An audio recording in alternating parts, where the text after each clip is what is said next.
오늘은 대한민국의 여러 가지 썩을 대로 썩어버린 것들에 대해 이야기해보자. 한국 여성들의 성폭행, 성추행 신고는 매우 쉽게 찾아볼 수 있는 뉴스이다. 남녀가 동의하에 잭스를 하였으나 여성은 생각이 바뀌어 남성을 성폭행범으로 신고를 하였다. 이 남성은 다행히도 그 당시 녹음을 하여서 무죄를 선고받았다. 만약 이 남성이 녹음이 없었다면 어떻게 되었을까? 아마 여성의 말만 듣고 남성을 성폭행범으로 경찰, 검사, 법원은 판결하였을 것이다. 그런데 이 사건의 문제점은 지금부터이다. 무고죄를 저지른 여성은 어떤 처벌을 받았을까? 집행유예로 끝나버린 것이다. 만약 이것이 반대적 입장이었다면 한국 남성들이 과연 집행유예로 끝났을까? 절대 아닐 것이다. 여성이 약자인가? 심지어 피지컬은 남자보다 좋은 여성들도 많던데 사회적 약자라는 말도 사라진 지 오래이다. 왜 법은 여성이 편해 편향된 법의 처벌을 남성에게 가하는가? 남성이 정말 범죄를 저질렀다면 당연히 처벌을 받아야 하지만 죄 없는 남성을 당신들의 편향된 법적 판단으로 범죄자로 만드는 결과이다. 이런 법을 만든 사람들과 이런 법을 법대로만 집행하는 자들에 의해 피해자만 늘어가는 결과를 가져온 것이다. 이번엔 한국의 경찰에 대해 이야기해보자. 실제 며칠 전 한국의 어느 도시에서 여성이 음주운전을 하여 출동한 경찰관의 지시에 반항하며 큰 소리를 칠 뿐이었다. 심지어 음주운전을 회피하기 위해 시간을 지연시키며 음주 측정을 거부하였다. 이런 년들이 한국에 수두룩하다. 강제진압도 못하는 경찰들. 만약 남자였다면 강제진압을 바로 했을 것이다. 왜 여성에게는 강제진압을 못했을까? 남성 경찰이 여성의 몸에 손을 대면 경찰이 성추행으로 신고당할 수 있기 때문이다. 이 법 누가 만들었냐? 머릿속에 똥 만들은 국회의원들이 만든 것이다. 남녀 평등을 주장하면서 오히려 남성들에게 불공정한 법을 만든 것이다. 세금으로 월급 받는 자들이 얼마나 무지하고 불합리한 법을 만든 것인지 보여주는 것이다. 범죄자가 죄를 지었어도 판사가 바뀌면 재판을 처음부터 다시 해야 한다. 이것을 교모하게 이용하는 자들이 국회의원들이다. 재판을 지연시켜서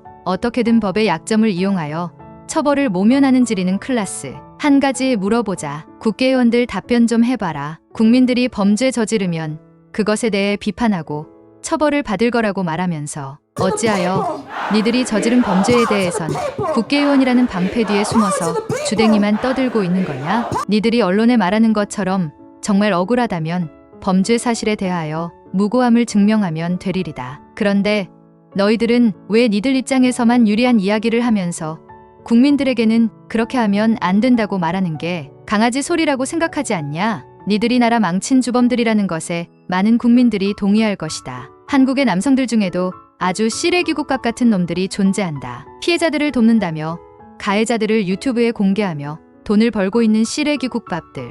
정당하게 돈 벌기는 싫고 쉽게 많이 벌려고 하니 범죄가 된다고 해도 개의치 않고 숨어서 돈을 버는 쓰레기국밥들. 피해자를 돕는다며 가해자들에게 돈을 받아서 흥정하고 있는 악마 같은 놈들이다. 유튜버들에 의해 쉽게 믿고 지지하는 팬덤들. 니들도 쓰레기국밥인 건 마찬가지야. 대가리가 멍청하면 차라리 떠들지 말고 중립기여를 받고 버로웃하면서 관전만 해. 대가리가 빠가살이라서 어찌하여 쓰레기국밥들 편에 서서 주댕이를 나불거리니? 피해자가 원치 않는 걸 유튜브 영상으로 만들어서 마치 정의의 사자가 된 것처럼 영상을 만든 유튜버들에게 통쾌하다고 지지하는 대가리 우동사리만 가득한 쓰레기국밥들. 그 악마들이 방송 뒤에서는 어떤 일들을 벌이고 있는지 생각은 일도 못하면서 보이는 것만 믿으니 한심하단 것이다. 그러니 너희 우동사리에서 뽑아놓은 국회의원들이 미친 법안들을 남발해도 너희는 아무것도 모르고 지낼 뿐이잖아. 니들이 그렇게 쉽게 사람을 믿어버리니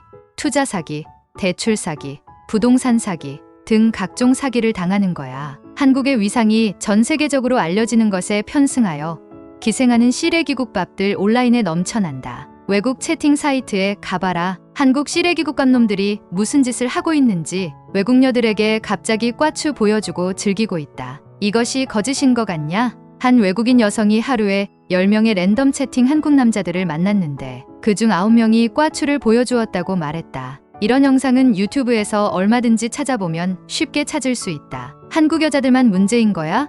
한국 남자들도 마찬가지야. 아니, 이런 한국의 쓰레기국밥 년놈들 때문에 죄 없는 한국 남녀들까지 싸잡아서 욕먹고 있는 거다. 그냥 니들은 한국보다 위쪽으로 이사가면 안 되겠니? 니들한테는 북한이 더 잘 어울릴 것 같은데 그곳은 가기가 겁나지? 크크크. 유튜브에서 걸러야 할 사람들은 걸러내야지. 그냥 욕 섞어가며 세게만 말하면 그저 지린다, 엑스나 멋있어 라고 강아지 소리를 하고 있으니 니들이 시래기국밥이라는 거야. 크크크. 한국 놈들이 자주 하는 말이 있다. 이쁘면 다 용서된다. 그런데 그 이쁜 애들 대부분이 성형공장에서 찍어낸 세수대야인 건 알고 있니? 그런 이쁜 애들이 훗날 아이를 낳으면 왜 그리 안 닮은 거야? 크크크. 연예인들이 과거부터 성형 찬양하는 강아지 소리를 떠드니 그것을 액면가대로 흡수해버린 사람들이 때는 이때다 싶어서 성형공장 들어가서 짱구 액션 가면 새로 구입한 것처럼 변신 짠. 적당히 해라. 입 벌릴수록 무식한 것만 드러날 뿐이니까. 한국이 선진국 하면서 각종 매스컴과 사람들이 떠들고 있다. 많은 발전을 이룬 한국에 대해 동의하고 자랑스럽게 생각한다. 근데 법은 왜 이리 후진국이냐고? 경찰은 왜 이리 후진국이냐고? 범죄자는 남녀를 가리지 않고 강제 진압할 때는 강제 진압해. 그것이 법을 준수해야 하는 국민들이 바라보는 법의 이미지야. 법이 존재하지 않다는 이유로 훈방 조치 또는 방치하지 말고 피해자가 발생하지 않도록 진압하거나 체포할 때는 미국처럼 방제 진압하고 범죄자들에겐 인권이 먼저가 아니라는 걸 보여줘. 여성이라고 그들의 말만 듣지 말고 그들에게 편향되어 무고한 남자들 범죄자 그만 만들고 정의가 무엇인지 보여줘라. 유튜브가 이 세상의 온갖 시래기국밥들이 활보할 수 있게 만든 근원지이고 그 국밥들을 무턱대고 지지하는 지지자들도 국밥이긴 매한가지야. 온갖 가짜뉴스, 비방, 사회적 문제, 젠더 갈등, 사건 사고 등 많은 것들이 소셜미디어와 유튜브가 만들어낸 것이다. 제발 좀 나라가 정상적으로 돌아가도록 바로 잡을 건 바로 잡자. 월급만 갉아먹지 말고